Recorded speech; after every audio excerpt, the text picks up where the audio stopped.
Sampai di sini ya, kita ayat 26. Oke. Animasi slideshow masuk ke current slide. Oke. Alhamdulillahirabbil alamin. Baik, kita sampai di penghujung daripada surat As-Sajdah, yaitu ayat, saya di sini memberikan 26 sampai 30 ya. Tapi kita lihat lagi nanti apakah waktunya memungkinkan atau tidak, ya. Surat As-Sajdah ini, baik, ini adalah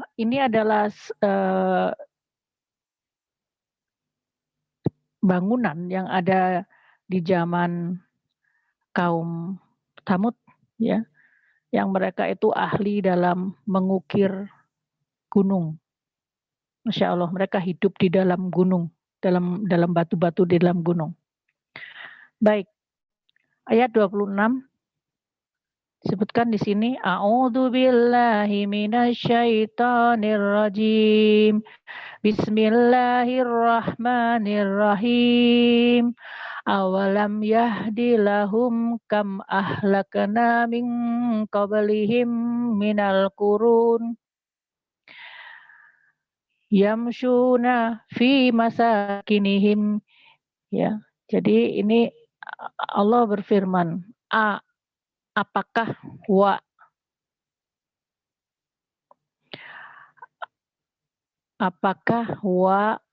dan apakah, ya, dalam bahasa Arab itu kadang-kadang memang bisa bolak-balik gitu ya strukturnya dibandingin dengan bahasa Indonesia, ya. Bahasa Arab itu asik sekali. Dia bisa bolak-balik, subjek, predikat, objek itu taruh depan, belakang, tidak masalah ya. Karena semuanya di-cover dengan ilmu shorof. Baik, awalam yahdilahum, apakah huwa dan lam, tidaklah, ya. Lam itu artinya tidak, tapi menyangkut kondisi yang dari sekarang sampai yang dulu sampai sekarang. Jadi kalau dalam bahasa Inggrisnya itu past tense, ya. Apakah kamu yahdi lahum, apakah tidak menjadi satu petunjuk, ya, lahum bagi mereka, kam, berapa, ahlakna, asal katanya dari halaka. Halaka itu artinya musnah, hilang, tidak ada bentuk lagi, itu artinya halaka. Ahlakna di sini artinya menjadi musnah. Min qablihim, dari yang sebelum mereka, minal kuruni, dari kurun waktu yang lama, yamshuna, dan mereka itu berjalan, fi masakinihim, mereka berjalan di dalam masakin. Sakana itu artinya tinggal, masakin artinya tempat tinggal. Jadi mereka itu ada satu kaum, Allah di sini menunjukkan bahwa ini loh, ada satu kaum yang mereka tuh hebat banget, yang rumahnya besar banget, sehingga mereka itu berjalan-jalan di dalam rumahnya. Kalau misalkan rumahnya tidak besar, ya tidak bisa berjalan-jalan di rumah ya, kayak misalkan tipe 21 ya susah untuk berjalan-jalan di tipe 21 kan gitu. Ya, ini Allah sengaja mengatakan yamshuna fi masakinihim karena ingin menunjukkan bahwa mereka itu rumahnya besar sekali, ya. Jadi RT, RW, kecamatan itu ada di dalam bangunan-bangunan yang besar ini, ya, masuk ke dalam sini. Nah, ini Allah menarik perhatian kita, ya, tentang apa yang terjadi sebelumnya. Terus terang aja, dulu saya pelajaran sejarah itu paling jelek. Saya dulu dapat 25/100 ya waktu SMA kelas 1. Jadi pelajaran sejarah itu buat saya tidak terlalu menarik. Tapi setelah saya memahami Al-Quran, saya melihat kenapa sih Al-Quran itu kok bercerita banyak tentang masa-masa yang lalu.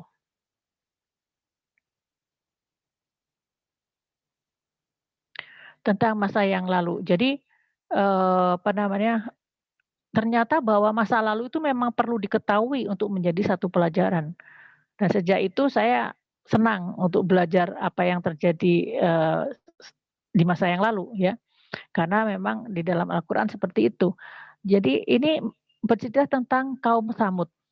Ya, kaum Tsamud ini mereka saking besarnya rumahnya sehingga mereka tuh jalan-jalan di dalam rumahnya ya.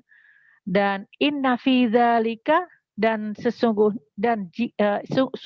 inna fi di dalam dzalika hal itu adalah la ayat, ada ayat, ada bukti-bukti, ada hal-hal yang bisa menjadi bukti kebesaran Allah. Bukti bahwa Allah itu pernah campur tangan di dalam nasib dari si kaum ini. Afala yasmaun, apakah engkau tidak memperhatikan, apakah kau tidak mendengar tentang kaum Ad ini? Ya, ini adalah satu kaum yang sebelumnya ini kaum Tsamud ini menurut kisah itu mereka pada awalnya mereka itu di daerah antara di sekitar Madinah. Mereka tinggal di gua-gua, di batu-batu. Karena itulah mereka disebut dengan kaum Hijr. Makanya di dalam Al-Quran ada surat Al-Hijr atau yang disebut Al-Hijr. Hijr itu artinya batu. Al-Hijr ini bercerita juga tentang kaum Tsamud ini. Pada awalnya mereka tinggal ya, mereka tinggal di daerah Madinah ya. Kemudian setelah itu mereka berpindah ke area di sekitar Yordania di daerah Petra. Karena itu kita lihat juga nanti kita lihat beberapa bangunan-bangunan itu ada bangunan yang ada kok Petra sama dengan yang Hijr gitu ya, yang di daerah Madinah di Arab Saudi. Ternyata mereka memang dari kaum yang sama gitu, tapi mereka sempat berhijrah dan mereka sempat merajai saat itu ya, zaman saat itu dirajai oleh mereka dan mereka sangat terkenal ya. Ini adalah kota Petra, kota batu ya, di Yordania. Petra juga artinya batu. Nah, ini sempat juga kota ini hilang di peradaban manusia hampir 500 tahun. Tapi kemudian ditemukannya oleh justru orang peradaban barat, yaitu dari Swiss, yang kemudian memperkenalkan kota ini kembali. Dan kota ini digali lagi dan kemudian sekarang menjadi salah satu dari objek wisata di daerah Yordania. Ya, Masya Allah ya, kalau misalnya ada kesempatan, ya ada rezeki gitu, kalau kita bisa melihat kota-kota yang seperti ini, insya Allah akan menjadi ibadah juga buat kita karena kita sampai ke sana bukan sekedar untuk nikmati dan foto-foto, tapi juga bertadabur terhadap kebesaran Allah. Nah, ini tentang siapakah kaum Tsamud. Kaum Tsamud itu adalah kaumnya Nabi Soleh. Dan mereka itu dulu leluhurnya adalah mereka dari masih dari keturunan Nabi Nuh, tapi dari Sam. Sam itu anaknya Nabi Nuh yang sempat selamat ketika banjir, ya. Dan silsilahnya itu jadi Samud itu juga salah satu pemimpinnya namanya Samud bin Abir bin Iram bin Sam bin Nuh, ya. Dan nama lain dari Samud adalah Ashabul Hijr. Dan itu ada surat Al-Hijr khusus, bukan khusus maksudnya kan ada sebuah surat yang dinamakan dengan Al-Hijr. Kaum Tsamud ini adalah kaum yang secara turun-temurun itu menyembah selain Allah. Jadi mereka menyembah apa saja ya, menyembah segala macam ya, apa batu, patung dan semuanya itu sudah kacau sekali ya, karena mereka sampai-sampai kehadiran daripada ilah-ilah atau sesembahan mereka itu menjadi sesuatu yang turun-temurun. Mohon maaf ini untuk teteh yang Teh Tini, mohon di-mute dulu ya suaranya menggema ke sini. Teh Siti juga, terima kasih. Jadi kaum Tsamud ini mereka tinggalnya dulu di daerah yang bernama Al-Hijr ya, di pegunungan di antara Hijaz dan Tabuk. Kalau di dalam bahasa Arab disebutnya dengan Al-Madain Saleh ya. Jadi tempatnya Nabi Soleh maksudnya gitu. Karena kaum Samud ini tidak lepas dari kehadiran Nabi Soleh. Nabi Soleh ini adalah seorang nabi yang dari kaum mereka sendiri.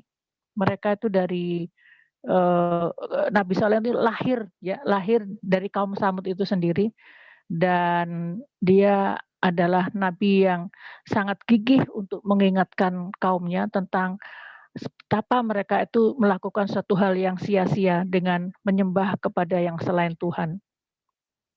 Ya. Kemudian Nabi Saleh ini ada hubungannya juga dengan onta. Ya. Nabi Saleh ini mereka itu meminta onta, ya, karena jadi diperingatkan oleh Nabi Saleh, tapi mereka itu tidak mendustakan Nabi Saleh. Dan kemudian di dalam surat Al-Hijr dikatakan, dan sesungguhnya penduduk negeri Hijr itu benar-benar telah mendustakan ya rasul mereka, yaitu Nabi Saleh. Dan kami telah mendatangkan kepada mereka tanda-tanda kekuasaan kami, yaitu banyak tanda-tandanya, salah satunya adalah datangnya onta ini. Dan kemudian mereka berpaling dari apa-apa yang disampaikan oleh Nabi Saleh, dan mereka memahat rumah-rumah dari gunung batu yang didiami dengan rasa aman, dan kemudian mereka dibinasakan dengan suara yang sangat keras yang mengguntur pada pagi hari, sehingga tidak berguna apa saja yang telah mereka kerjakan. Dalam beberapa ayat disebutkan bahwa azab yang diterima mereka itu adalah bisa ada 3 yang disebutnya, yaitu gempa, guruh, dan petir. Kalau di dalam surat Al-Hijr ini disebutkan suara yang keras, jadi guruh ya, suara keras pada pagi hari. Sedangkan di dalam surat Al-A'raf ayat 78 dikatakan gempa. Lalu datanglah gempa menimpa mereka, dan mereka pun mati bergelimpangan di dalam reruntuhan rumah mereka. Jadi mereka mati di dalam rumah mereka. Kemudian kalau di dalam surat Al-Fussilat ayat 17 dikatakan bahwa kaum Samud itu mereka telah kami beri petunjuk, tapi mereka lebih menyukai kesesatan daripada petunjuk itu. Dan mereka disambar petir azab yang menghinakan, disebabkan apa yang telah mereka kerjakan. Jadi dari kumpulan ayat-ayat Al-Quran ini, azab Allah tuh bermacam-macam. Maksudnya yang menimpa mereka, gempa iya, guruh iya, petir juga iya. Dan mereka mati ada yang matinya karena reruntuhan, dan juga ada yang mati karena tidak tahan dengan suara yang sangat keras dari petir itu. Oke, jadi ini sedikit tentang siapakah kaum Samud itu. Dan kaum Samud itu badannya besar-besar sekali, ya.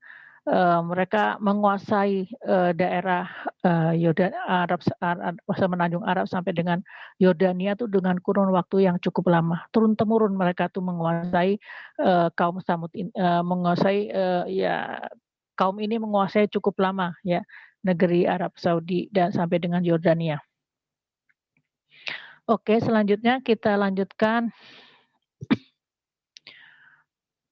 Ya 27 disebutkan walam yarau anna nasukul ma'a ilal ardil juruzi fanukhriju bihi zar'an ta'kulu minhu an'amuhum wa anfusahum afala yubsirun.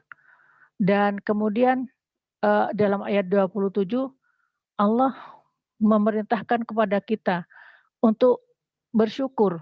Ya, ini kan apa hubungannya ayat 26 dengan 27? Ya, tidaklah mereka memperhatikan bahwa kami mengarahkan awan yang mengandung air ke bumi yang tandus.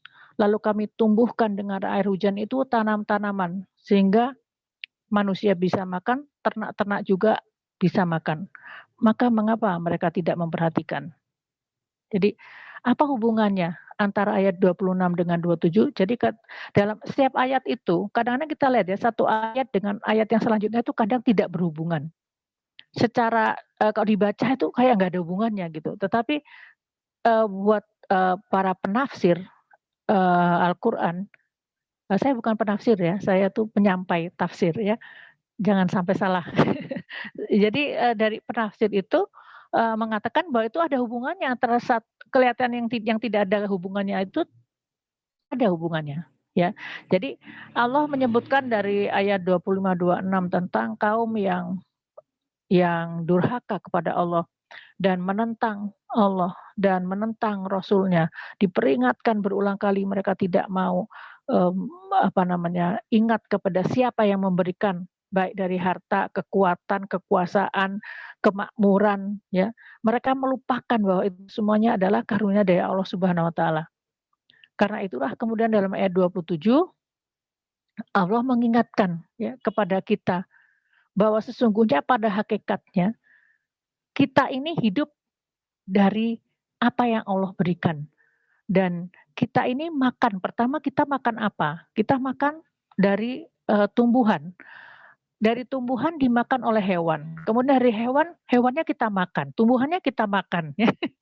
Dua-duanya kita makan. Kemudian kita menjadi sehat, kemudian kita menjadi kuat, pinter, pandai, kemudian bisa beraktivitas, kemudian mendapatkan rezeki. Dan dari mana itu semua? Bagaimana tumbuhan bisa hidup? Tumbuhan hanya bisa hidup kalau ada air. Dan air itu dari mana? Air itu kan dari atas, dari atas. Atas itu dari mana? Siapa yang mengumpulkan uap-uap air yang ada di atas dan menurunkan kepada kita? Karena memang ya itu kan ada hukumnya, Mbak, udah hukum alam seperti itu. Iya, akan tetapi bagaimana bisa bahwa air itu jatuh ke tempat kita, ke daerah kita, ke Bandung, ke Geger Kalong. Bagaimana kita bisa tahu bahwa itu akan jatuh ke tempat kita? Kan bisa saja malaikat meniup anginnya sedikit lebih kencang, kita nggak dapat hujan. Bisa saja kemudian malaikat diam tidak menahan untuk tidak meniup awan, maka kemudian hujan di satu tempat sampai banjir. Semuanya tuh sesuatu yang sangat mudah bagi Allah. Jadi kita sendiri, tubuh kita itu ada yang bilang 75-80% itu terdiri dari air. Jadi kita itu air sebetulnya. Dan air itu dari mana? Itu dari Allah. Maka Allah mengingatkan kepada kita bahwa sesungguhnya kita ini itu dari air yang diberikan oleh Allah melalui awan-awan yang kemudian turun sebagai hujan. Kita lihat sebentar ya, saya selalu ingin menyelipkan sedikit bahasa Arab, maksud saya supaya nanti lama-lama teman-teman udah pinter bahasa Arab dan kemudian ya bisa menikmati Al-Quran dengan bahasa Arabnya, ya.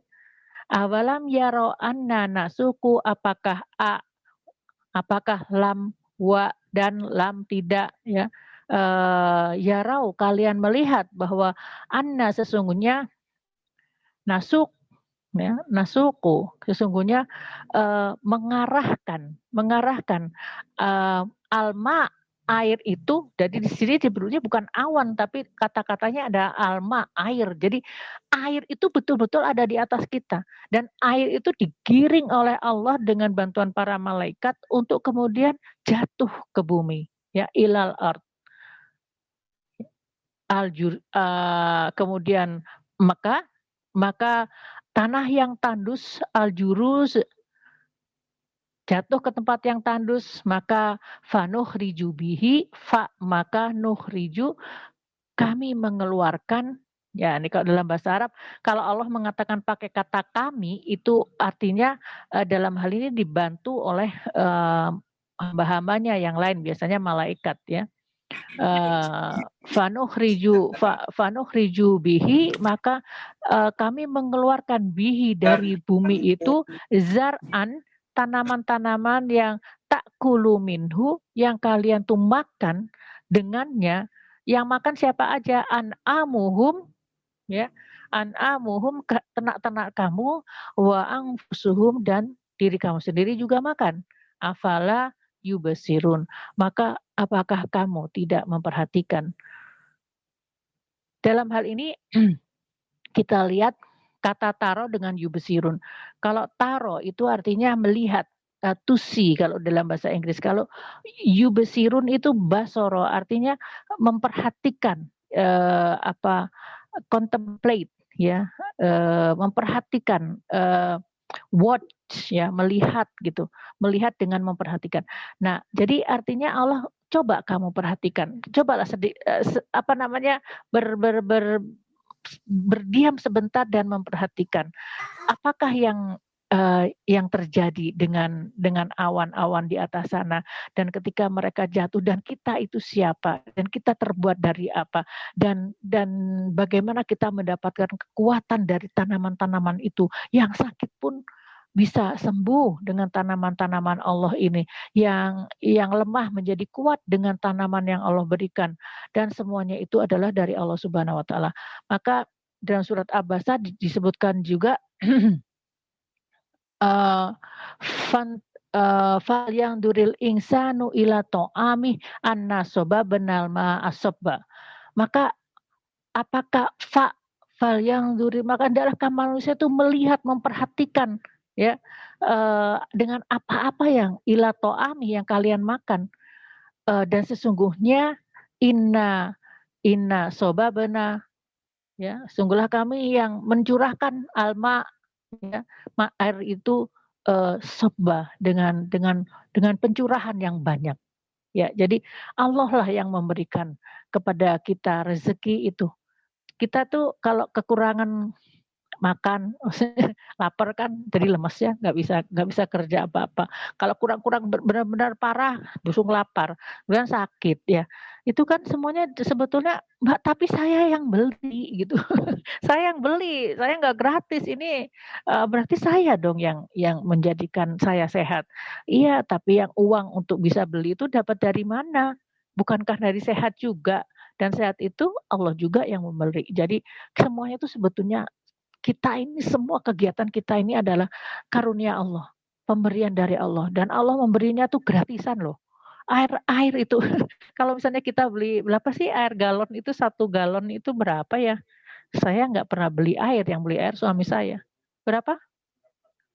1 galon tuh 19.000 ya. 1 galon tuh 19.000. Sedangkan kita ini menggunakan tiap harinya satu orang untuk mandi, ke toilet, untuk berapa galon yang kita habiskan gitu. Kalau kita bilang misalkan 3 galon aja, berarti kita sehari itu 50, 60.000 ya. Sehari itu hanya untuk air. Hanya untuk air kita kan 50.000 aja untuk air. Sebulan berapa? Kita kan yang hitung, yang sekarang tuh kita hitung kan, makanan ya, harga makanan. Tapi sebetulnya ada yang gratis, yaitu air yang Allah berikan kepada kita ini. Udara juga gratis, ya. Kita menghirup udara, nggak ada tuh rekening dari Allah, setiap bulan harus bayar udara, oksigen sekian sekian, tidak ada. Padahal kalau di rumah sakit, 1 jerigen, 1 tabung yang isinya berapa liter itu, oksigen itu harganya bisa sampai 300.000, 400.000 ya. Mungkin sekarang 500 harganya. Nah, jadi sesungguhnya banyak sekali karunia Allah yang diberikan kepada kita, dan hendaklah, afala yubsirun, hendaklah kalian memperhatikan. Jangan cuman dibuat waktu kita gunakan hanya untuk, yang sia-sia, yang tidak menjadikan diri kita menjadi lebih baik, yang tidak menjadikan diri kita lebih bersyukur kepada Allah. Waktu itu harus kita isi dengan kadang-kadang dengan kontemplasi ya, dengan tafakur, melihat air, melihat tanaman ya, dan Masya Allah itu semuanya ternyata adalah karunia dari Allah Subhanahu wa taala. Saya sendiri sekarang lebih selama work from home ini juga, pandemi ini saya banyak sekali, menanam ya, ternyata bahwa dengan menanam itu macam-macam. Jadi, terasa sekali gitu ya, uang belanja tuh menurun dengan adanya tanaman, karena sawi, ada toge, ada cabe, cengkeh ya, kadang-kadang kemarin saya selada gitu ya, itu salam, lajak, kujit, jahe, saya tanam itu di rumah, dan, ya alhamdulillah ternyata banyak sekali, budget yang bisa dikurangi. Saya melihatnya dari satu hal, bahwa semakin kita, dekat dengan, ciptaan-ciptaan Allah, maka semakin kita mendapatkan berkahnya gitu. Kita mendapatkan berkahnya, kita dapetin sehatnya juga. Sekarang yang saya lagi banyak ini, saya sedang panen labu.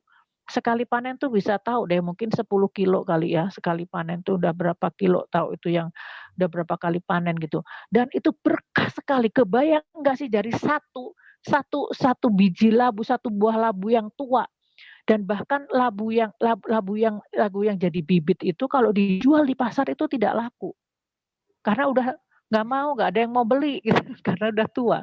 Padahal jadi itu sesuatu awal mulanya saya menanam labu itu dikasih gitu loh. Dulu juga pernah bahkan di pasar dikasih, ini gratis aja karena kita nggak bisa jual katanya gitu.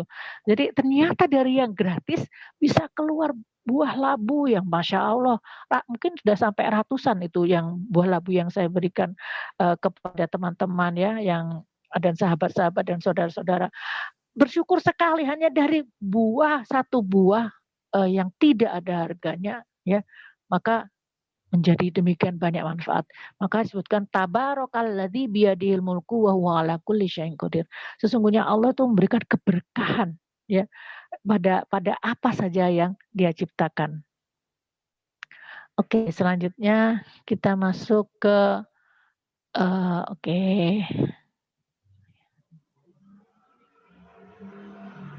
Kita masuk ke ayat penjelasan daripada ini ya tentang air ini. Menurut beberapa riwayat dalam tafsir disebutkan bahwa yang dimaksud dengan tanah yang tandus di sini ya, ini tanah yang tandus di sini ya dalam ayat ini ya, al-Juruzi, tanah yang tandus itu apa maksudnya? Ternyata yang disebut dengan ayat yang tandus itu adalah dalam tafsir disebutkannya adalah ada yang menafsirkan negeri Yaman. Memang Yaman itu kering kerontang, ya. Kemudian ada juga yang menafsirkan ini adalah ada kota-kota di antara negeri Yaman dan Syria yang juga sangat kering, ya. Tapi ada juga ulama yang menafsirkan bahwa ini adalah terkait dengan yang di Mesir, yaitu Sungai Nil. Ya, jadi karena itulah saya mencoba untuk mengulas tentang satu hal saja, yaitu tentang Sungai Nil, karena Sungai Nil ini juga ceritanya panjang sekali, banyak sekali story-nya. Ya. Dan Allah menyebutkan di dalam surat Yasin ayat 33, wa ayatul lahumul ardul maitah ahyainaha, ya, dan salah satu ayat-ayat tanda kekuasaan Allah lahum bagi mereka yaitu al ardul maitah, bumi yang mati. Dan bumi yang mati ini kemudian ahyainaha, dan kami yang menghidupkan bumi yang mati ini.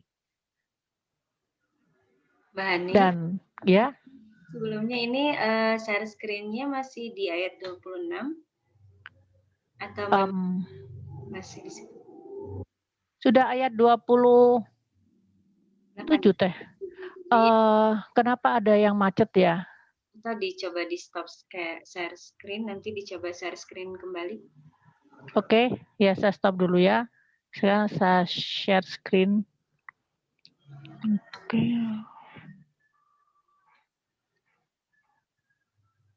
Sudah masuk? Sudah masuk ya? Ya, terima kasih. Ya, tolong diingatkan kalau ya ada hal-hal sifatnya teknis seperti ini ya. Oke, jadi kita kembali lagi. Ya, jadi saya akan membahas tentang Sungai Nil, ya Sungai Nil. Jadi dari Sungai Nil ini adalah sungai yang sangat panjang ya, dan dia itu dan sungai ini adalah sungai yang terpanjang di daratan Afrika. Kalau di daratan Eropa Amazon ya, Sungai Amazon. Nah ini dia tuh melewati 9 negara di seluruh Afrika, yaitu mulai ada Mesir, ada Zaire, ada Rwanda, Uganda, Sudan, Kenya, Burundi, Tanzania, dan Ethiopia. Ini adalah kita lihat ini ada Sungai Nil ya, yang kemudian dia pangkalnya adalah maksudnya keluarnya adalah Laut Mediterania ya. Kemudian ini adalah Mesir. Nah, kemudian dia berkelok-kelok begini. Nah, ini di Sudan di kota Khartoum ini dia itu bercabang tuh maksudnya bukan berarti mereka bercabang, tapi Sungai Nil ini adalah gabungan dari dua sungai. Jadi hulunya itu ada di sini dan ada di sini. Jadi ada di Ethiopia dan juga ada di kota Sudan, ya. Jadi di sini ada White Nile, ya, dari yang mengalirnya itu dari kota Nil Putih ya, White Nile ini ya. Nah, ini mengalir dari Sudan ya. Kemudian dia ada lagi yang Sungai Nil Biru. Sungai Nil Biru ini dari Ethiopia. Jadi mereka bertemu di negara Sudan, ya, di kota Khartoum dan kemudian jadi satu dan masuk ke menjadi Sungai Nil. Nah, Sungai Nil ini dulu pada awalnya Mesir itu adalah negeri yang sangat tandus. Dia negeri yang sangat tandus dan dia kemudian mendapatkan berkah daripada adanya Sungai Nil ini. Jadi mereka sangat tergantung Sungai Nil. Silakan kalau di mute ya. Mungkin host bisa bantu, yang belum di mute tolong di mute. Kemudian dia mendapatkan dulu yang dulunya padang pasir tandus di daerah Egypt, di daerah Mesir itu mendapatkan pasir atau lumpur merah dari daerah Ethiopia maupun dari Sudan. Dan kemudian pasir itu terbawa oleh Sungai Nil ini dan masuk ke wilayah Mesir dan akhirnya Mesir menjadi satu negara yang sangat subur. Jadi di dalam penelitian dari beberapa ahli disebutkan bahwa dulu itu Mesir itu sangatlah tandus. Jadi kalau Mesir diberikan hujan, maka dia tidak bisa menyerap hujan yang Allah berikan itu. Jadi jadinya malah jadi kayak banjir gitu karena tidak ada yang bisa diserap oleh bumi. Maka kemudian Allah memberikan kesuburan dari wilayah Mesir ini dari negara yang lainnya. Jadi airnya dari Sudan dan dari Ethiopia maupun dari Zaire, dari Rwanda, Uganda, dari negara-negara itu dia mendapatkan air dan juga mendapatkan lumpur-lumpur yang kemudian akhirnya mengendap di daerah Egypt, di daerah Mesir dan akhirnya Mesir itu menjadi sesuatu daerah yang subur.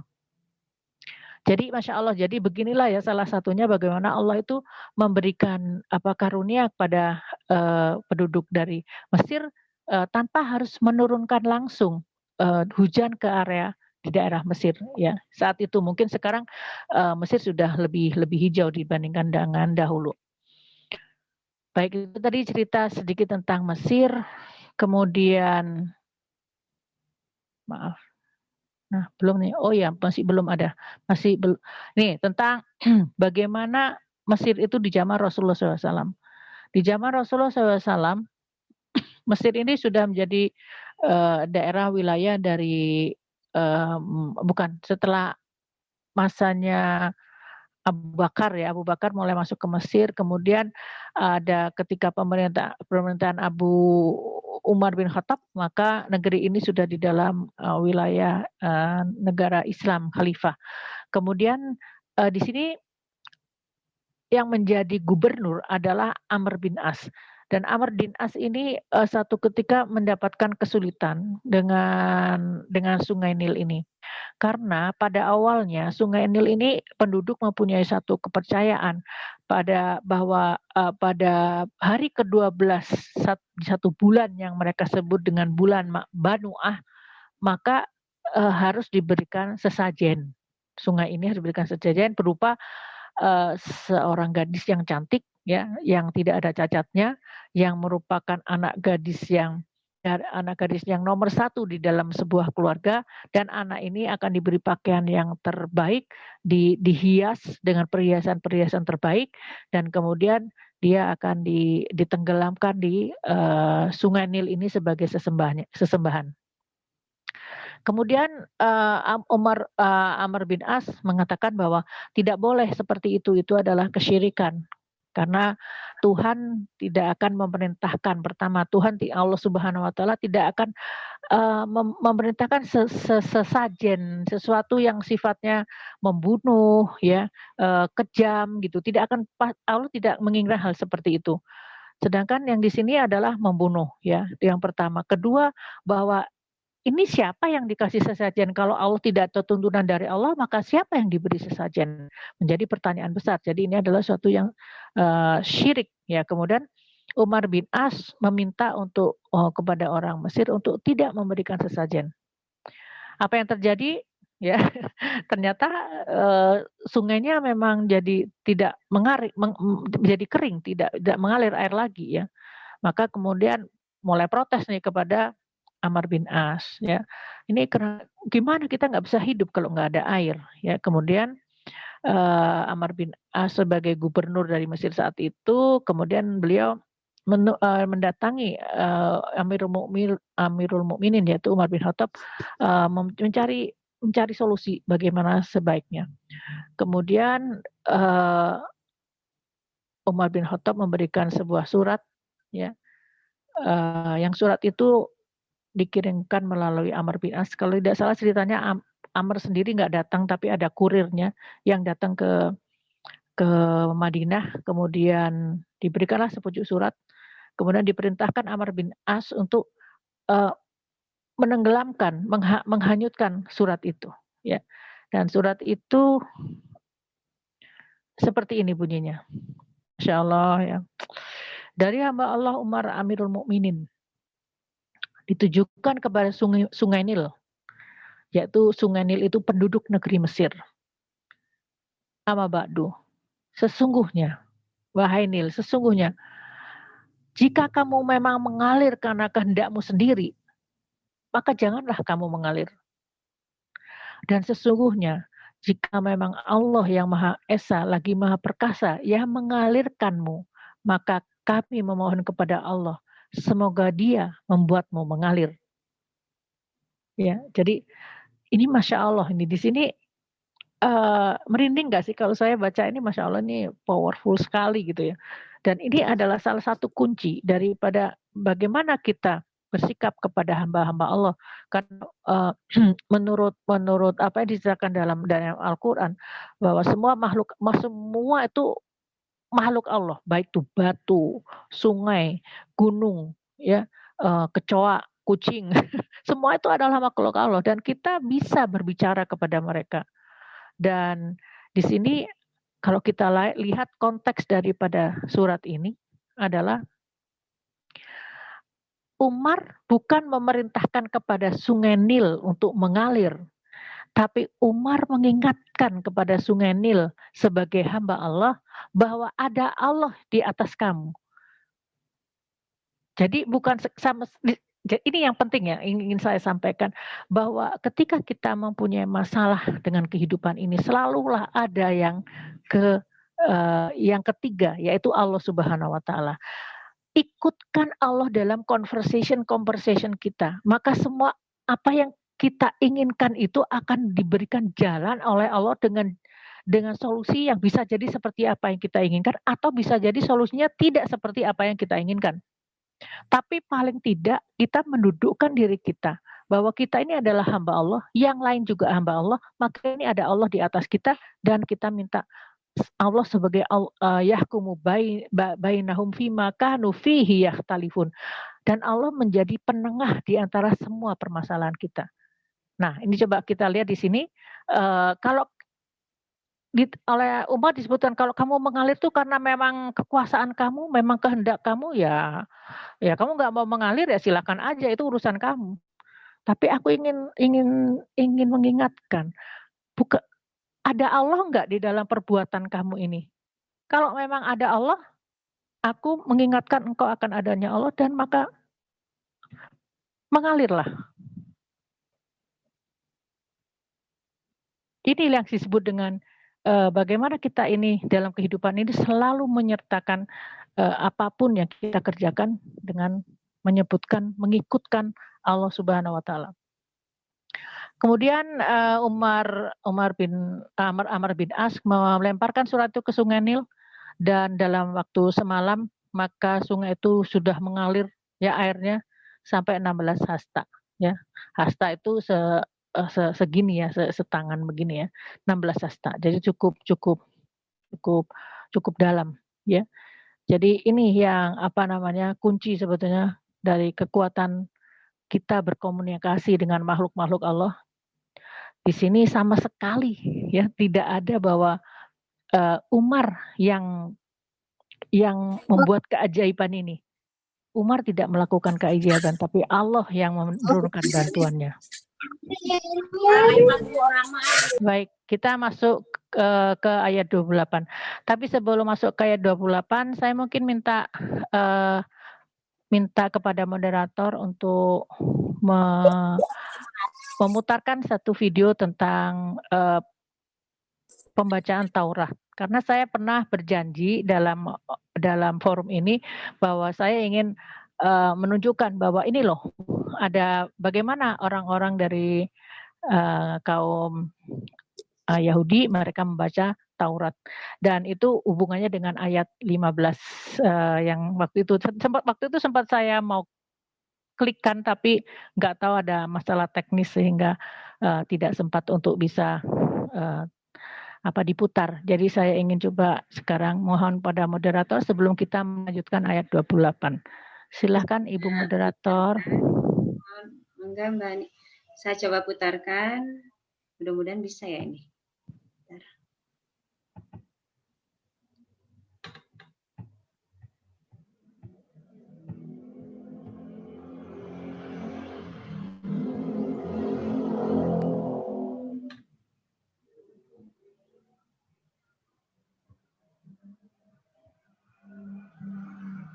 Ini terlihat nggak?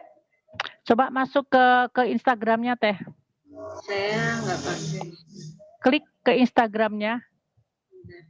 Itu ada Instagramnya. Ini masih bukan Teh. Ini bukan windownya. Masuk ke Instagramnya. Saya sebentar coba ini kan dulu.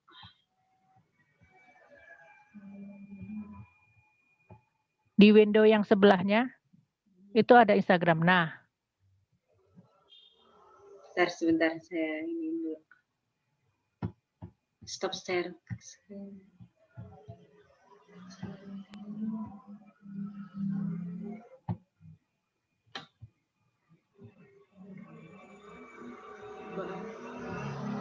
Wah, ini.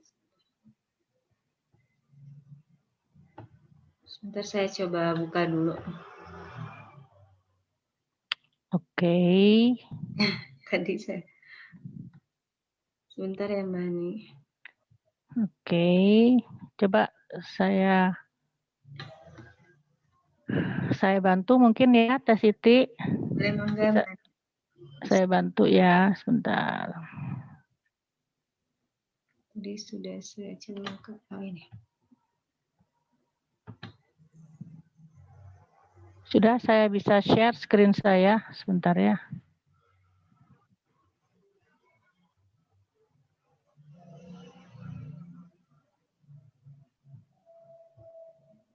Ini mungkin ya. Iya. Coba ada yang bisa mendengar nggak ya? Tidak terdengar suaranya, Man? Tidak terdengar suaranya. Di share screen nanti ada audio. Share screen ada audio. Di bawahnya. Jadi tapi harus ditutup dulu.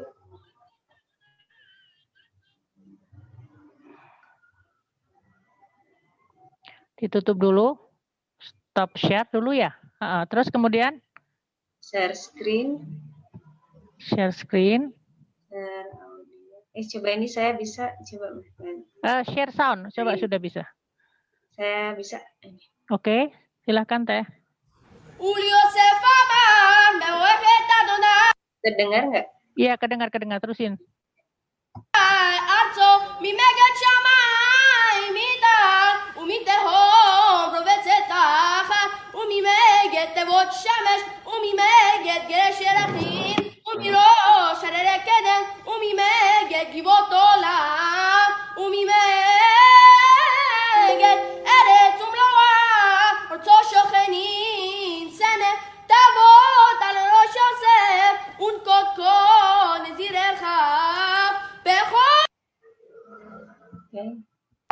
itu ya. Cuma sampai situ ya.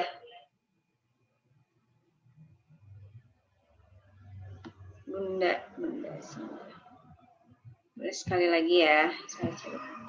Ulio se fama, me wefeta donai, arzo mi mega chamai, mida, umite hom, provezeta, umi meget te vot shamesh, umi meget geresherachim, umi rosh harerekeden, umi meget givotola, umi meget eretz umloa, orzo shochenin, sene, תבוא על ראש יוסף ונקודקו נזירך בכל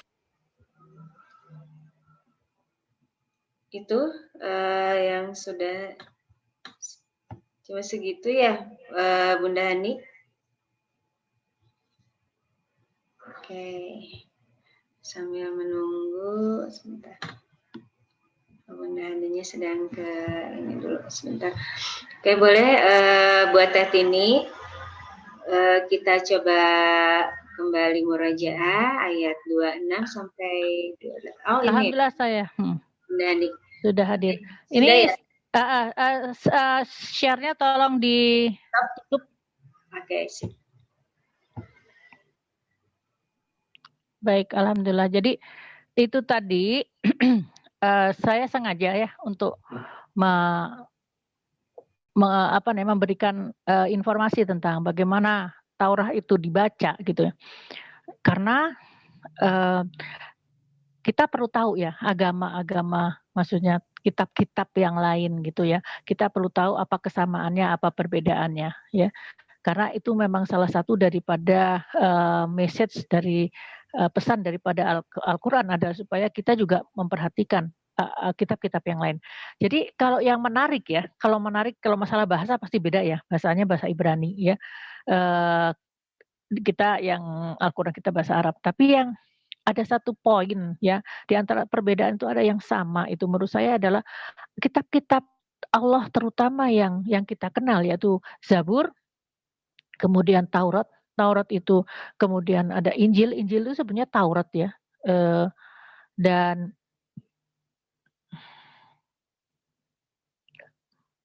baik, dan Taurat ini, Zabur, Taurat dan Al-Quran itu ketiga-tiganya itu dibaca dengan nada, jadi artinya dinyanyikan. Bahkan kitab Zabur yang oleh Nabi Daud itu, ketika Daud menyanyikan atau menghafalkan kitab Zabur, dia disebut sebagai orang gila gitu karena dia suka nyanyi sendiri gitu ya. Sama juga Rasulullah SAW juga sebetulnya juga orang gila gitu ya. Kita masih kita disebut seperti itu ya. Alhamdulillah, nanti kita kalau disebut orang gila bisa jadi kita yang stres ya. Beda dengan para nabi. Baik, selanjutnya. Nah itu. Selanjutnya kita lanjutkan ke ayat 28 ya. Oke, ayat 28. Kita sampai jadi jam berapa? Kita udah waktunya udah habis ya? Teh jam 5 ya? Kita sampai jam 17. Ada 2 menit lagi, tapi enggak. Sambil menunggu teman-temannya akan bertanya. Mangga Teh, boleh di chat sambil menunggu. Nanti insya Allah coba Bunda kita Handi akan pertanyaan aja dulu. Pertanyaan aja dulu. Coba lihat. Ya, ini ada ini. Insya Allah ya, kita akan bacakan. Ini ada dari Teh Nur ya, Teh Nur. Insya Allah nanti saya juga akan bacakan ini di akhir.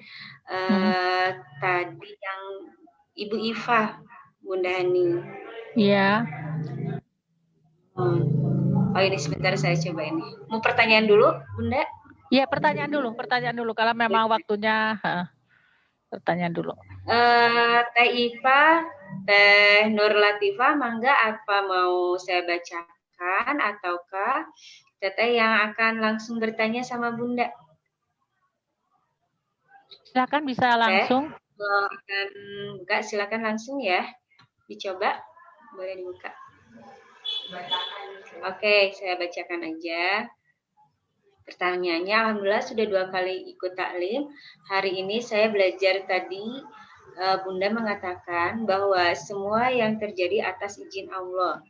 Ya. Saya, Iva, izin bertanya dan mohon penguatan dari Bunda. Dalam Quran surat At-Taubah ayat 40, janganlah kamu berduka cita. Sesungguhnya Allah selalu bersama kita.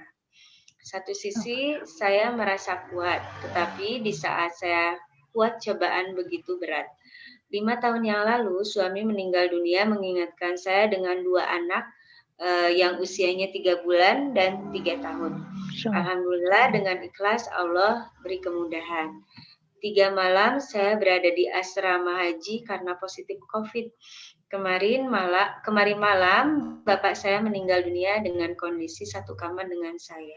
Masya Allah. Bagaimana saya tunjukkan rasa kuat karena saya khawatir jika saya kuat akan ada cobaan yang lebih hebat lagi. Mohon Bunda memberikan motivasi karena jujur ketika mendengarkan penyampaian Bunda hati saya merasa tenang sekali. Semoga Ustazah dan semua jamaah diberi kenikmatan sehat dalam beribadah dan penuh keberkahan. Amin Allahumma amin. Enggak. Masya Allah. Aduh. Terima kasih pertanyaannya Teh Nur Latifah ya, atau bisa dipanggil dengan Teh Ifah ya. Masya Allah. Ujiannya berat ya. Iya. Pertama saya mengucapkan keprihatinan saya yang terdalam atas meninggalnya ayah dari Teh Ifah. Satu ujian bahwa semuanya ini adalah insya Allah menjadikan kebaikan buat kita.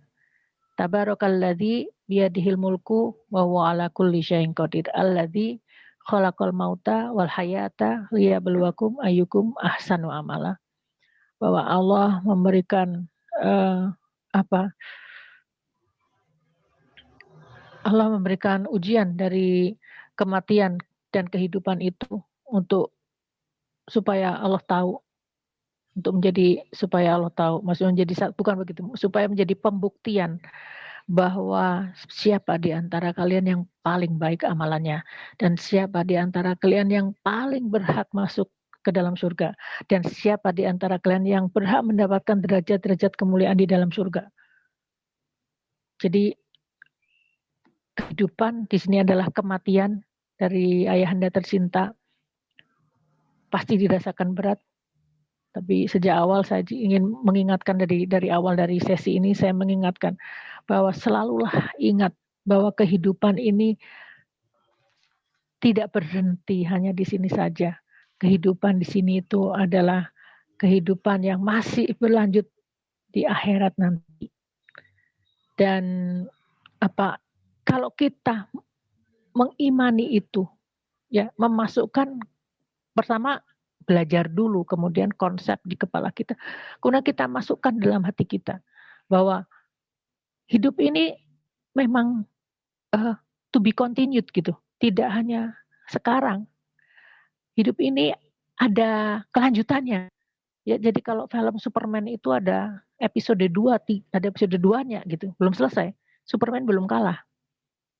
Kalau kita bisa memahami dan merasakan dan meyakini dan mengimani bahwa betul-betul kehidupan ini tuh adalah hanya sebuah ujian. Ujian yang sebentar. Kalau kita lihat ujian SD, SMP, SMA, ya, kuliah. Ujian yang kita dapatkan itu hanya sebentar dibandingkan dengan semua kehidupan kita sebagai seorang pelajar. 1 semester ujiannya seminggu, sehari juga cuma 2 jam misalnya gitu. Tidak selalunya ada ujian. Nah, di dalam kehidupan ini juga demikian. Kehidupan ini hanya satu batu loncatan untuk bisa kita mendapatkan yang terbaik dari apa yang Allah sediakan di akhirat nanti. Ya, mungkin saya bisa share waktu saya kehilangan ibu saya tercinta, karena ibu saya tuh janda. Jadi saya terikat sekali dengan ibu saya karena sejak kecil ayah saya udah nggak ada. Dan ketika ibu saya itu meninggal, saya peluk beliau dan saya merasa, "Ibu, kita ketemu lagi, ya. Insya Allah kita ketemu lagi di akhirat, di surga." Kita saya merasa gitu ya, ibu saya tuh demikian baik, perjuangan hidupnya tuh hanya untuk berjuang untuk anak-anaknya dan juga untuk ilmu agama kita. Jadi insya Allah beliau masuk ke dalam surga dan saya akan berjuang keras supaya bisa masuk ke dalam surga dan kemudian Allah memberikan penghiburan kepada saya. Penghiburannya itu adalah saya mendapatkan mimpi yang di dalam mimpi saya itu saya sholat berjamaah dan di samping saya itu ibu saya di surga. Ya jadi itu buat saya tuh hiburan banget bahwa apa yang saya yakini itu memang Allah memberikan penguatan dengan cara seperti itu, dengan memberikan mimpi yang sangat indah ya, menjadi satu pengharapan. Itu yang pertama. Yang kedua, bahwa janganlah engkau mengira bahwa orang-orang yang meninggal itu mati di sisi Allah, tapi mereka tuh hidup, tapi hidup dengan caranya. Dan kemudian salah satu yang menjadikan semangat buat saya adalah saya masih tetap bisa melakukan koneksi dengan ibu dan kakak saya dan orang tua saya dengan ayah saya, yaitu dengan cara membacakan ayat-ayat Al-Quran dengan tawasul. Jadi dengan kita baca setiap hari kita baca Quran, kita menghafalkan, kemudian kita kirimkan sejenak sebelum atau setelah daripada kita melakukan itu, kita meminta kepada Allah agar amal baik yang kita lakukan ini adalah juga kontribusi dari orang-orang tua kita yang mendidik kita dengan baik, maka berikanlah pahala dari bacaan ini kepada beliau. Dan itu saya lakukan dan saya pernah saya yakini itu karena memang ada beberapa ininya ya nanti panjang ceritanya, tapi maksudnya ada dalil-dalil dari Ustadz Firanda maupun dari Ibnu Qayyim yang sangat keras masalah bid'ah, tapi dia mengatakan bahwa bacaan seorang anak kepada orang tuanya itu sampai, dan itu saya lakukan. Dan ada satu masa di mana saya merasakan saya sudah meniatkan semua bacaan Quran saya untuk orang tua, untuk ibu saya. Tapi ada suatu masa di mana saya mungkin niatnya itu udah saya rapel gitu ya, dari awal, jadi tidak meniatkan kembali. Apa yang terjadi? Orang tua saya, ibu saya itu datang ke mimpi tetangga. Tetangga saya itu penjual gorengan yang sudah umurnya mungkin 70-75 tahun, yang dia duafa sekali, dan memang ibu saya punya hubungan dengan beliau ini. Beliau ini ahli surga kalau menurut saya, karena nggak punya apa-apa dan kerjanya hanya untuk memberikan manfaat kepada orang lain. Dan nenek ini datang ke saya dan dia berkata, "Neng, ibu itu datang ke mimpi saya. Dia bertanya apakah Neng baik-baik saja."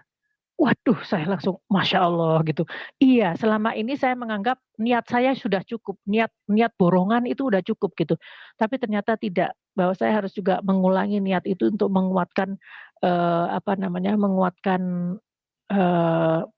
tawasul ini sampai kepada beliau.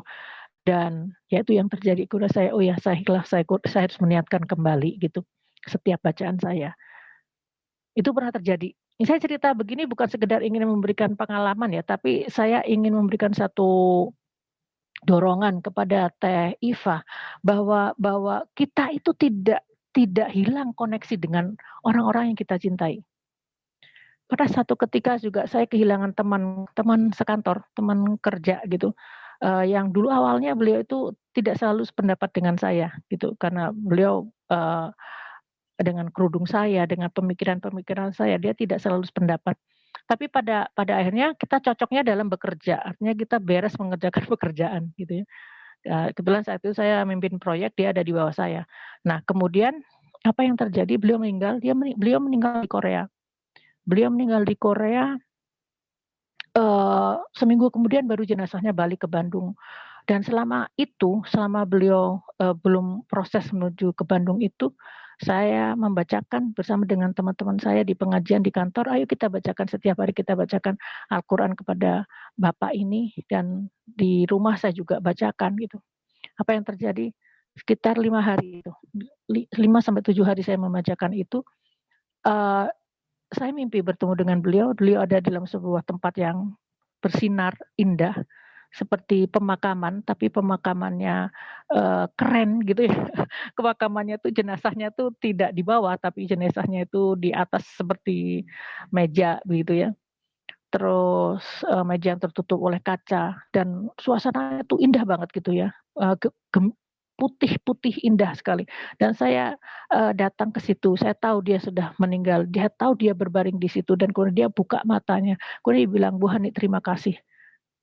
Wah, buat saya itu berharga sekali. Kemudian saya diajak jalan-jalan ke tempat di mana dia disemayamkan selama dia di Korea ya. Jadi di rumah sakit itu dan saya tahu setelah itu saya cek kepada teman saya yang pernah ke Korea, yang pernah dengan beliau di Korea, saya tanyakan, "Apakah rumah sakitnya seperti ini? Apakah dia lobinya sebelah kiri, ada resepsionis di sebelah kanan, ada tangganya, ada tempat jenazahnya ada di bawah dan sebagainya, semuanya cocok."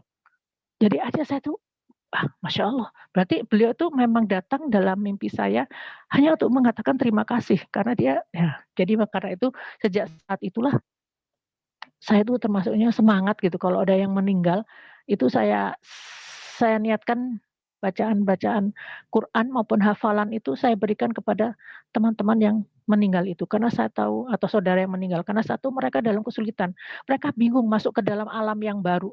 Mereka tidak tahu harus berbuat seperti apa. Dan ternyata kita tuh masih bisa melakukan sesuatu. Ternyata kita masih bisa melakukan sesuatu. Yaitu kita masih bisa mengirimkan bacaan-bacaan Al-Quran yang menjadikan mereka senang, mereka nyaman, mereka bahagia. Menuju alam untuk kembali kepada Allah Subhanahu Wa Taala. Ya, jadi semoga ini bisa menjadi inspirasi ya buat Teh Iva. Kemudian Teh Ifah ini juga Teh Ifah juga sekarang sedang sakit ya Teh Ifah ya? Betul, Iya. betul masih sakit ya Teh Ifah kondisinya ya saat kondisinya ini. Masih sakit ya? Oke. Mohon doanya Ustazah. Iya. Teh Ifah. Ya. Iya, Alhamdulillah. Alhamdulillah. Ya. Bismillah, sudah ikhlas. Alhamdulillah ya. Iya Teh Ifah. Kita doakan bersama-sama agar Teh Ifah ini dimudahkan segala urusannya. Dikuatkan hatinya, diberikan kesabaran oleh Allah Subhanahu Wa Taala, dimudahkan jalan untuk sembuh dari ujian sakit ini. Amin. Tidak ada sesuatu yang susah dari Allah apabila Allah campur tangan dalam segala urusan kita. Dan semoga ya Allah apapun yang terjadi pada saudara kita dan Teh Ifah dan juga pada diri kita masing-masing itu menjadi satu jalan kita untuk makin ingat kepada Allah, makin dekat kepada Allah, makin takarub kepada Allah. Dan semoga apapun yang dilakukan oleh kita semuanya dalam kehidupan ini menjadikan catatan-catatan yang indah di dalam buku amalan kita dan Allah menjadikan kita menjadi ahli surga bersama dengan keluarga, anak, orang tua dan seluruh keturunan kita birahmatika ya arhamar rahimin. Amin amin ya Allah ya rabbal alamin. Yang sabar Teh Ifah ya, moga-moga kita bisa bantu nanti insya Allah buat teman-teman juga yang sedang menghafal Al-Quran maupun sedang ikut atau hatam bersama 3 hari, mari kita sedekahkan bacaan kita kirimkan bacaan kita kepada Teh Nur Latifah. Kalau bisa nanti kirim fotonya lewat Teh Tini ya, kirim foto dan kemudian kita akan coba niatkan sama-sama. Insya Allah akan mempermudah jalan kesembuhan. Insya Allah. Amin amin ya rabbal alamin. Selain itu juga ada putrinya Bu Eti ya, kalau tidak salah ya. Beberapa hari yang lalu juga sakit ya kena COVID. Bu Eti ya. Ya Bu Eti, semoga kuat, semoga sabar. Nanti kita bikin list aja ya, bikin list siapa aja yang perlu kita kirimkan wasilah Quran ini. Ya sama seperti ini yang bisa kita lakukan dalam kondisi seperti ini karena kemarin saya baca juga bahwa corona ini yang dari Agim mengatakan yang menyebarkan berita ini bahwa corona itu frekuensinya hanya 5,5 Hz sedangkan bacaan Al-Quran ini 100 sampai 500 Hz ya. frekuensinya. Jadi insya Allah bisa menjadikan kita melawan corona itu dengan cara kita mengirimkan frekuensi yang baik, yang tinggi dari Al-Quran ini kepada yang bersangkutan. Untuk itu mungkin sebenarnya kita memerlukan foto ya, karena foto itu jauh lebih bagus, itu bisa visualisasi ini diberikan kepada kita, karena di dalam foto itu ada frekuensi, yang frekuensinya itu nanti kita address atau kita alamatkan kepada yang yang wajah yang ada di dalam itu, ya di dalam foto itu.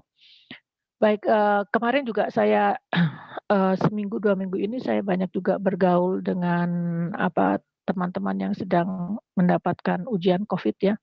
Ada tetangga saya 2 yang sakit, sebelah kanan sebelah kiri, putranya 2 sakit, yang satu ibunya yang sakit, dengan keluarga dari Adeda, dengan keluarga dari Agim juga, beliau semuanya sedang diuji dengan sakit corona ini. Dan apa yang bisa kita lakukan? Yaitu kita kirim doa, dan kebetulan karena kita ini adalah orang-orang yang sedikit banyak menghafal ataupun juga membaca Al-Quran setiap harinya, maka alangkah baiknya kalau kita kirimkan untuk mereka. Ya, ini hanya badai-badai kecil, riak-riak kecil dalam kehidupan kita.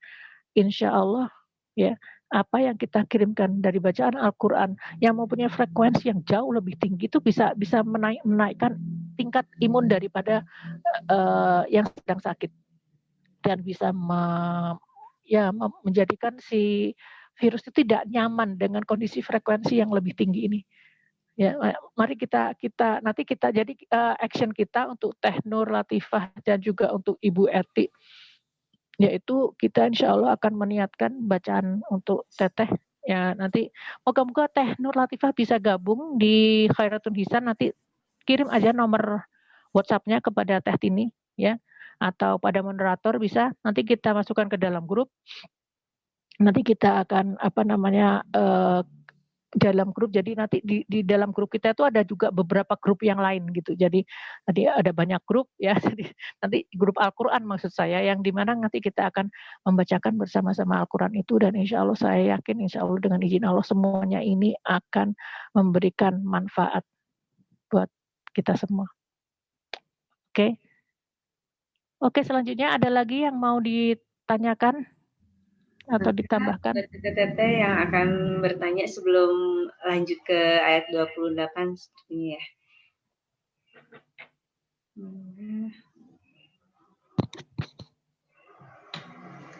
Untuk Teh Iva boleh di-send nomor teleponnya di sini di chat, biar nanti kami akan masukkan ke dalam grup Khairun Hisan ya. Sudah dikirim Teh. Oh, udah, alhamdulillah. Iya, nanti action selanjutnya setelah ini ya. Baik, alhamdulillah. Jadi kita masuk saja kita masih punya sekitar 13 menit ya. 13 menit enggak? Ya, saya mau lanjutkan sedikit sampai, moga-moga bisa sampai akhir daripada surat As-Sajdah.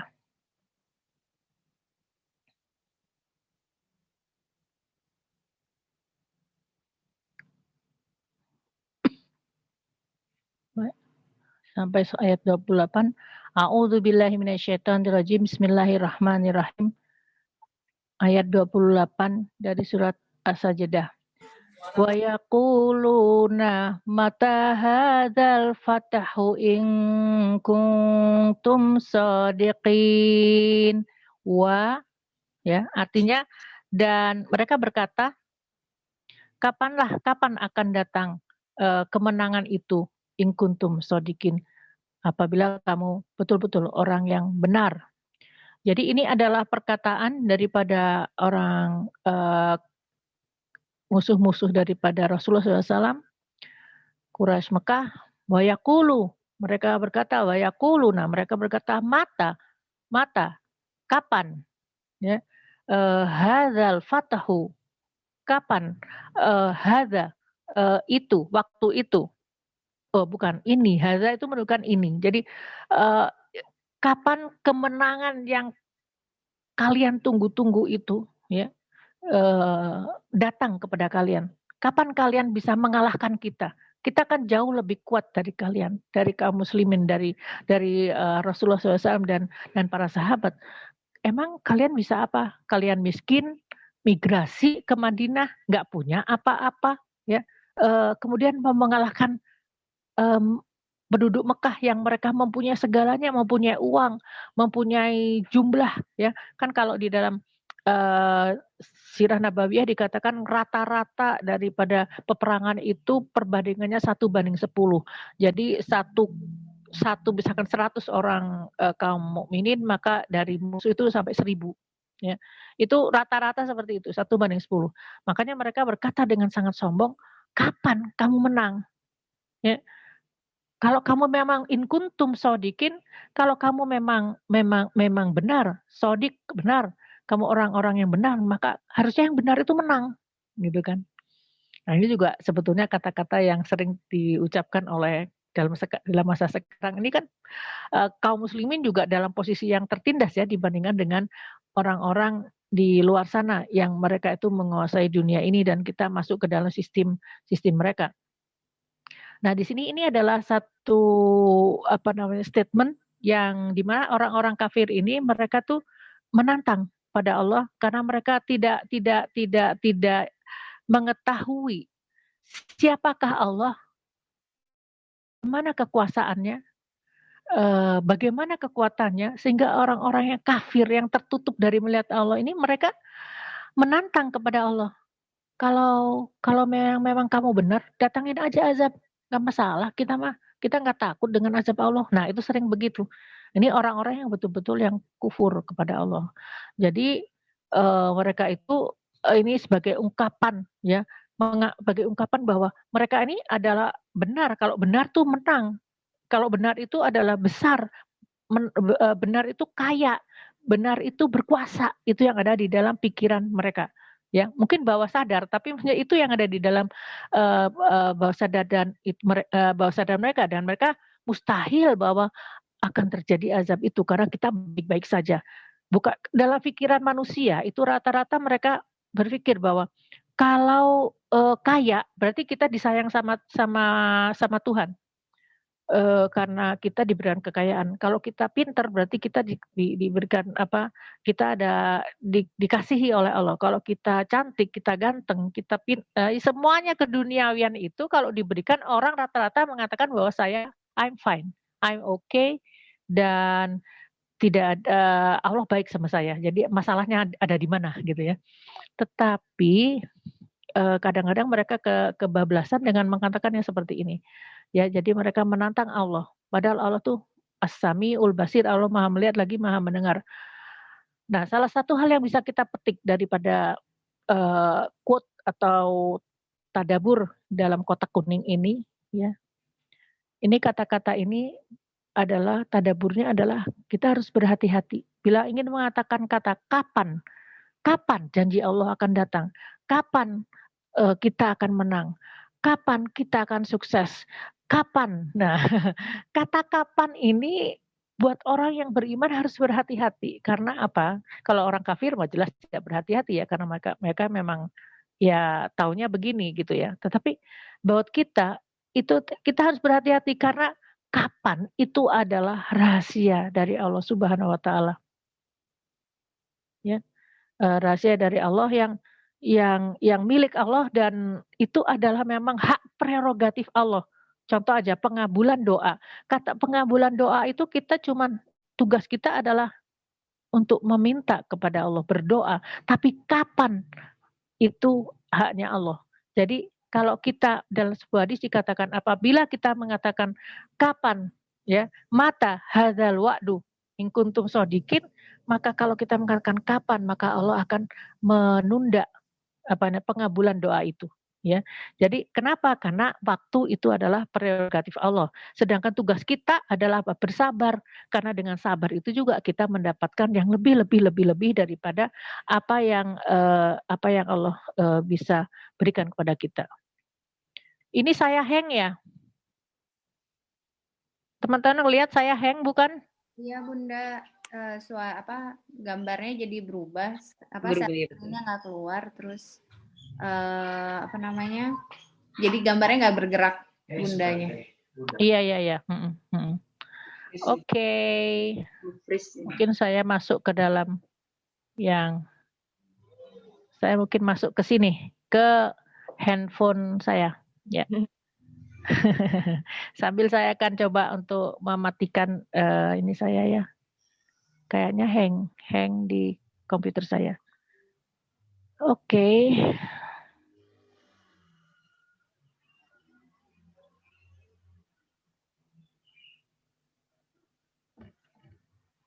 Oke.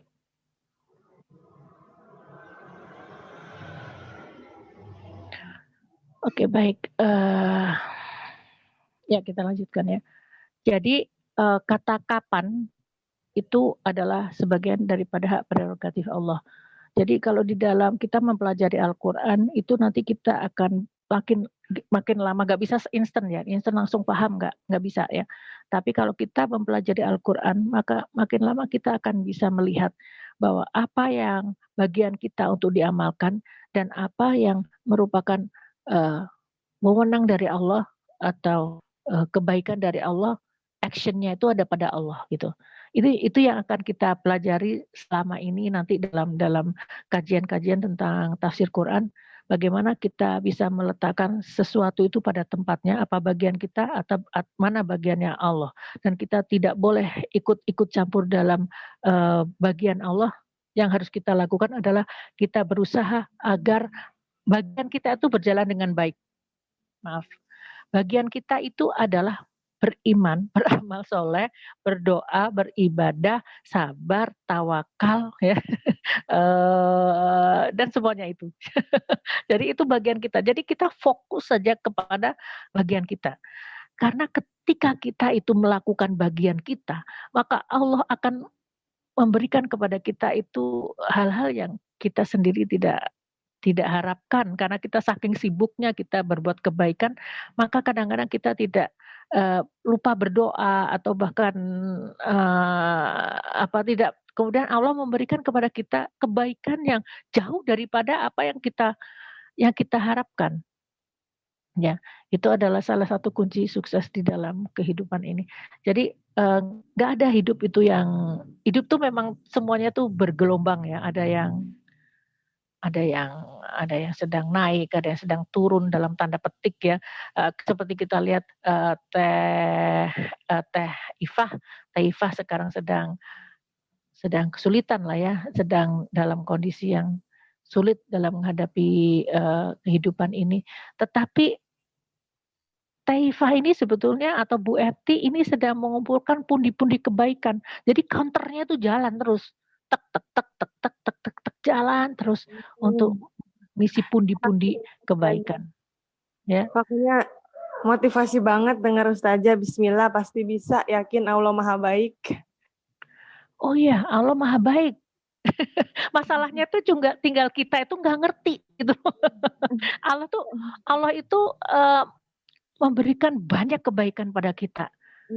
Tetapi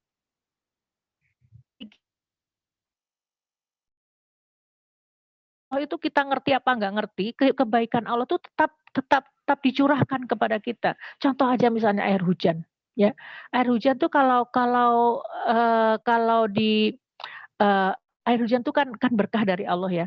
Tetapi kita paham manfaat air hujan atau tidak paham, berkahnya tuh selalu turun, ya. Apakah kita menampung air hujan atau tidak menampung air hujan, karunia Allah tuh tetap turun. Jadi yang masalah itu adalah bagaimana kita menjadi orang yang bisa memanfaatkan air hujan itu dengan sebaik-baiknya. Artinya kita sibukkan diri kita untuk memahami itu daripada sibuk dengan hal yang lain, sehingga kita juga tidak bisa memahami, tidak bisa menikmati kehidupan episode-episode kehidupan kita. Sebetulnya yang masalah itu kita. Kita yang punya masalah besar karena kita tidak bisa memahami arti kehidupan ini. Karena itu saya tuh sangat senang kepada teteh-teteh yang mau dengan sabar mengikuti ceramah tafsir. Karena ceramah tafsir itu berbeda dengan yang lain. Artinya ceramah tafsir itu kadang-kadang membosankan. Ya, itu lagi gitu. Tetapi yang saya kata teman-teman dan juga sendiri mengalami,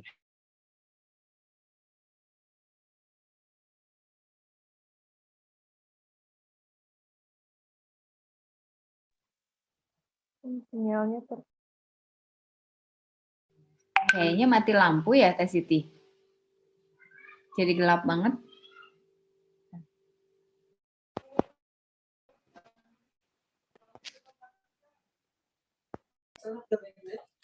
Di Gerlong mati lampu teh. Mati lampu. Kayaknya Mbak Hani ini deh keluar sendiri. Iya teh mati lampu di sana enggak? Marina di Eko Teh. Enggak mati lampu ya? Enggak mati lampu. Iya di Gerlong mati lampu teh kayaknya. Kan.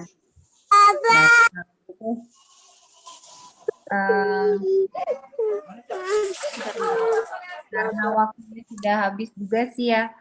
Sebenarnya apa? Ntar Mbak Hani ada enggak tuh sana? Ya, apa kita? Oh pada keluar iya teh keluar kayaknya mati iya itu deh.